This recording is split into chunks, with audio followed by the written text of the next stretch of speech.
आदाब, नमस्ते। मैं Zafar Khan, TV today news 24/7 behalf में मैं जफर खान।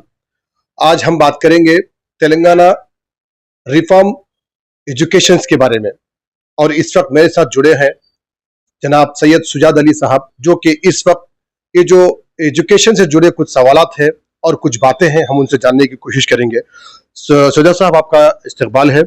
सर, आप कुछ कहना चाहते हैं कि जो गवर्नमेंट की तरफ से जो 25% का जो मामला है स्कूल्स को लेकर, प्राइवेट स्कूल्स में, उससे हम आप यहाँ पर आपके ख्यालात का इजहार कर रहे हैं।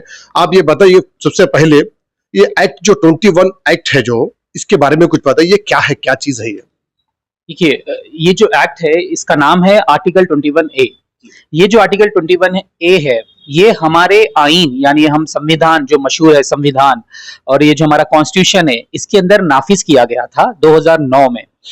ये एक्ट ये कहता है कि तमाम बच्चों को 6 से 14 साल की उम्र के जो है उनको हुकूमत जो मुफ्त और मुयारी तालीम फराहम करेगी। और इसी एक्ट में एक अमेंडमेंट हुआ जिसको हम सेक्शन 12(1)(c) में लेते हैं, और ये सेक्शन 12(1)(c) ये कहता है कि ये जो तमाम स्कूल है, जो प्राइवेट स्कूल है, अनएडेड स्कूल्स हैं, ये सारे तमाम स्कूल 25% नशिस्तें अपनी उन बच्चों को देंगे जो माशी तौर पर माशरे में कमजोर हैं। तो ये लागू हुआ 2009 में। 2009 से अब ऑलमोस्ट 2025 में हम लोग हैं, तो लगभग 15-16 साल हो चुके हैं। बावजूद इसके आज तक ये हमारे पास हमारे स्टेट में नाफिज नहीं हुआ है, जबकि हिंदुस्तान के 28 स्टेट में से 24 स्टेट ऐसे हैं जिसमें ऑलरेडी ये इंप्लीमेंट हो चुका है। 4 स्टेट सिर्फ ऐसे इंडिया के अंदर जिसके अंदर ये आरटीई एक्ट 2009 एंड उसके अंदर स्पेसिफिकली सेक्शन 12(1)(c) जो कि प्राइवेट स्कूल को ये कहता है कि वो अपनी 25% नशिस्तें माशी तौर पर कमजोर बच्चों को दे, ये नाफिज नहीं हुआ है तेलंगाना हुकूमत में। वैसे तो तेलंगाना हुकूमत जो अपना मुहिम जो चला रही है, जो गवर्नमेंट स्कूल्स को जो चला रही है, जिसमें जो है ना वो अपना जो स्किल्स को लेकर काम कर रही है, उस पर वैसे तो कर रही है, मगर इसमें आप फिर क्यों इसमें अपनी पहल रखना चाहते हैं? देखिए, इसमें 2 चीजें हैं। पहला ये कि गवर्नमेंट स्कूल्स, बेशक हमारे पास गवर्नमेंट स्कूल्स हैं, लेकिन अगर आप हालत देखें उन गवर्नमेंट स्कूलों की, हम वहां पर एजुकेशन फराहम नहीं कर रहे हैं, हम वहां पर एजुकेशन को तर्क कर रहे हैं। मैं तर्क इसलिए कह रहा हूं क्योंकि हमारे पास रिपोर्ट्स हैं जहां पर यह देखा गया है कि पिछले साल लगभग 2245 स्कूल ऐसे थे गवर्नमेंट स्कूल जिसमें जीरो एडमिशन था। 1141 स्कूल पिछले हफ्ते बंद हो चुके हैं। 5000 स्कूल तेलंगाना में ऐसे जिसमें सिर्फ एक टीचर सारे सब्जेक्ट्स पढ़ाती है। 4374 स्कूल ऐसे हैं जहां पर 10 से कम तुलबा पढ़ते हैं। काफी सारे वैकेंसीज टीचर्स के खाली हैं। तो ये एजुकेशन फराहम नहीं कर रहे, एजुकेशन को तर्क कर रहे हैं। रहा सवाल स्किल इंडिया डेवलपमेंट का, ये जो स्किल प्रोग्राम जो चालू हुआ है राइजिंग तेलंगाना के बैनर के तले, ये उन बच्चों के लिए है जो ऑलरेडी इंटरमीडिएट क्रॉस कर चुके हैं। हम बात कर रहे हैं बुनियादी तालीम की, जो फाउंडेशन होता है बच्चों का। आप समझिए बात को, अगर बच्चों का फाउंडेशन ही मजबूत ना हो, वो बच्चे कहां जाएंगे स्किल डेवलपमेंट के प्रोग्राम तक? तो आप इस मुहिम में आप किसका साथ चाहते हैं? मैं इस मुहिम में सारे लोग जो इससे जुड़े हैं, सबसे पहले तो मैं साथ चाहूंगा उन माँ बाप का जो ख्वाब देखते हैं अपने बच्चों को अच्छी से अच्छी तालीम फराहम करने के लिए।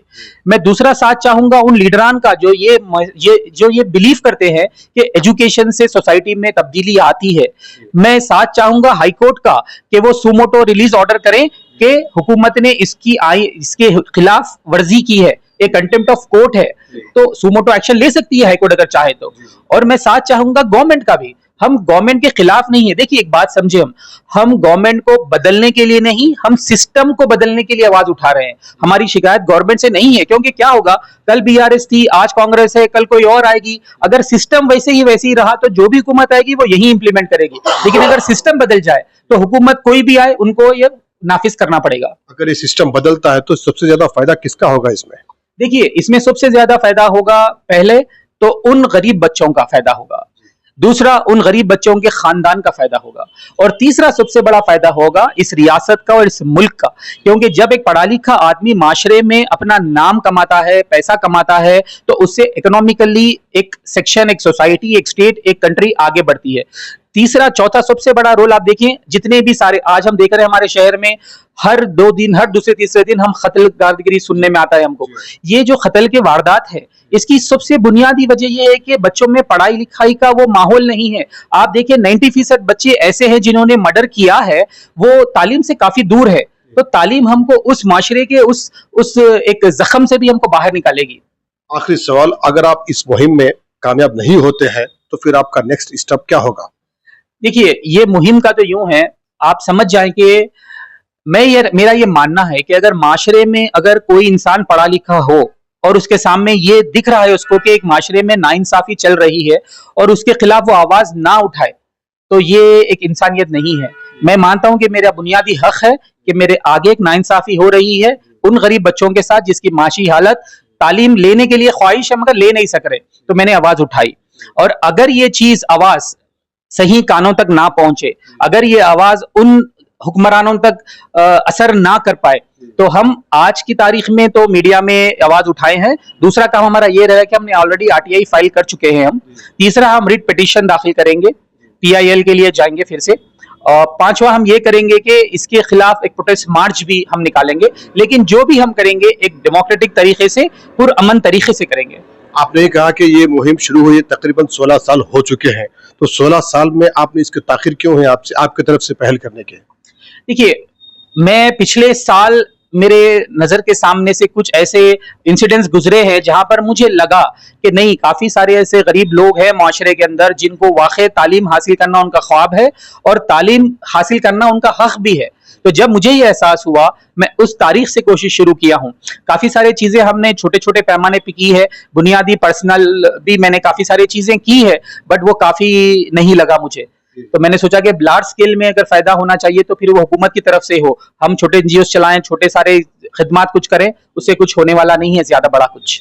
बहुत बहुत शुक्रिया आपका। तो ये थे हमारे साथ जनाब सैयद शुजात अली, एक सोशल एक्टिविटीज जो कि इस वक्त जो तेलंगाना रेजिंग एजुकेशन को लेकर जो अपने जो ख्यालात थे वो बयान कर रहे थे। तो ऐसे ही न्यूज़ अपडेट्स और एंटरटेनमेंट हम आपको हमारे चैनल पर लेकर आते रहते हैं। तो आप हमारे इस चैनल को यूट्यूब पर सब्सक्राइब करें, फेसबुक इंस्टा पे फॉलो जरूर करें। मुझे दीजिए इजाजत, देखते रहिए टीवी टुडे न्यूज़ 24/7।